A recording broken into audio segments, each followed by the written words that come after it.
nous avons signé, mon collègue en charge du travail et moi-même, ainsi que les acteurs du secteur privé touristique, mais également syndical. Le pacte de stabilité dans le secteur du tourisme et des transports aériens. Ce pacte qui est la traduction de la volonté de son Excellence le Président Macky Sall d'instaurer dans le secteur du tourisme et des transports aériens un climat social apaisé, indispensable pour développer, pour relancer les deux secteurs qui ont été lourdement abîmés par la Covid-19. Donc c'est une journée historique, puisque dans l'histoire du tourisme au Sénégal et du transport aérien, cet acte posé ce matin, mais au-delà de l'acte, en regardant le contenu même de ce pacte de stabilité, vous verrez qu'il y a des actes également historiques. 75 milliards de francs mobilisés pour ces deux secteurs. 50 milliards pour le tourisme et 25 milliards pour le transport aérien. C'est inédit dans l'histoire de ces deux secteurs. C'est pourquoi je disais donc que ce matin, nous avons posé un acte historique, mais également qui traduit le génie sénégalais. Puisque les grands peuples se distinguent dans les moments difficiles, où tous ensemble, à l'unisson, ils unissent leurs énergies et leurs forces pour ensemble aller dans la même direction. Et c'est ce qui s'est passé ce matin. Entre la fédération patronale, j'allais même dire les fédérations patronales du tourisme, mais également tous les syndicats de travailleurs, CNTS, CNTS-FC, UNSAS, CSA, tous autour du gouvernement signent un pacte pour justement avoir un climat social apaisé dans le secteur pour la relance économique. Et l'objectif finalement c'est quoi? C'est de marcher sur deux pieds. L'un, c'est la préservation des entreprises. Le deuxième, c'est la préservation des emplois. Donc, maintenir les entreprises, les renforcer, mais également préserver les emplois, c'est-à-dire les travailleurs. Et c'est tout à l'honneur justement de ces acteurs et qui ont répondu favorablement justement à cet appel du chef de l'État, le président Macky Sall, pour que nous puissions tous ensemble, dans cette phase où ça va être une phase de compétition entre États, pour capter le maximum de marché dans le secteur du tourisme et du transport aérien.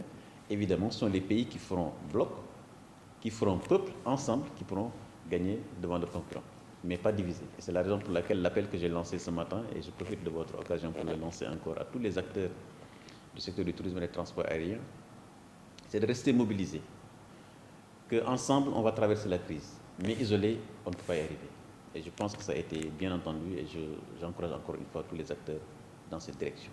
Vous avez parlé tantôt du fonds de relance de 75 milliards, dont 50 milliards pour le tourisme. Certains acteurs craignent également des retards dans la mise en œuvre. Est-ce que le retard, si ça se produisait, ne compromettrait pas ce pacte? Ces 75 milliards, à ce jour, ont été signés avec les banques partenaires. C'est notamment la BNDE et la banque Initia Bank.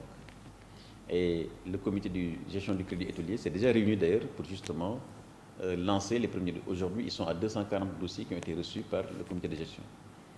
Je les ai d'ailleurs instruits de s'équiper d'ailleurs sur le plan digital pour avoir une plateforme qui leur permettra de gérer les dossiers déjà avant même la réunion du comité de gestion. Donc, nous allons utiliser donc le digital, mais également les faire accompagner aussi par des cabinets d'expertise, comme on l'a fait d'ailleurs lors de la période de résilience, pour que justement ces retards-là ne se constatent pas.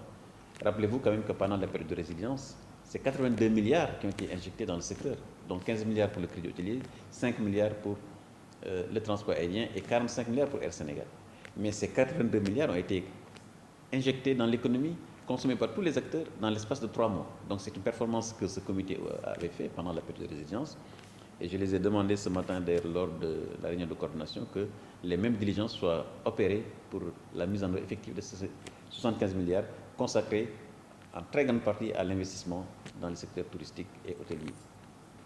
Aujourd'hui, on peut avoir l'assurance que l'État va respecter ses engagements pris dans le cadre de ce pacte.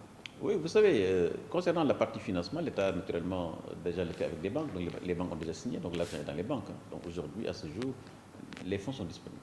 Donc c'est pas des choses qui sont imaginées. C'est disponible.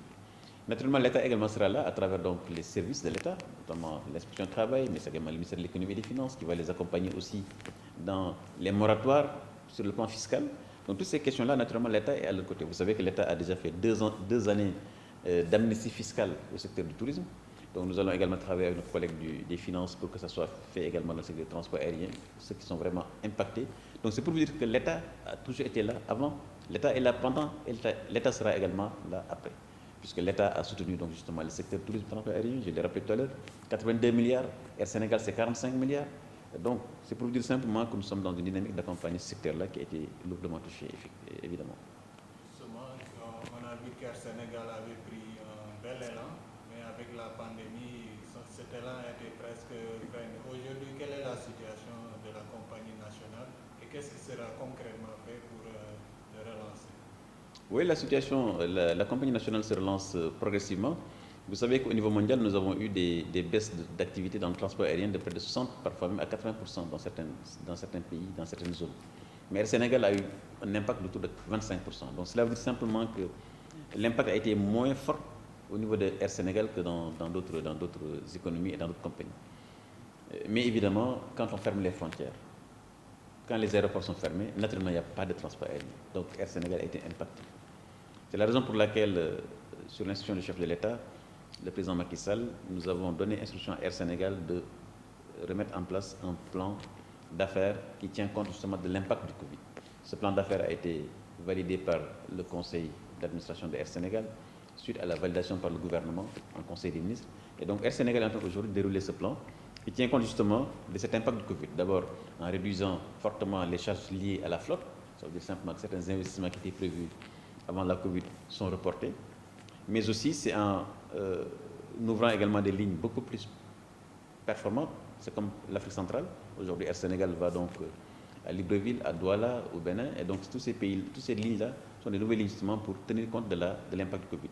C'est aussi donc sur les lignes européennes une nouvelle diversification, notamment sur Barcelone, sur Marseille, mais également sur Lyon, pour permettre justement à ce que la région Rhône-Alpes, qui est la principale région pourvoyeuse de touristes français au Sénégal, justement, que nous puissions avoir un aéroport, c'est celui de Lyon, où partira justement Air Sénégal.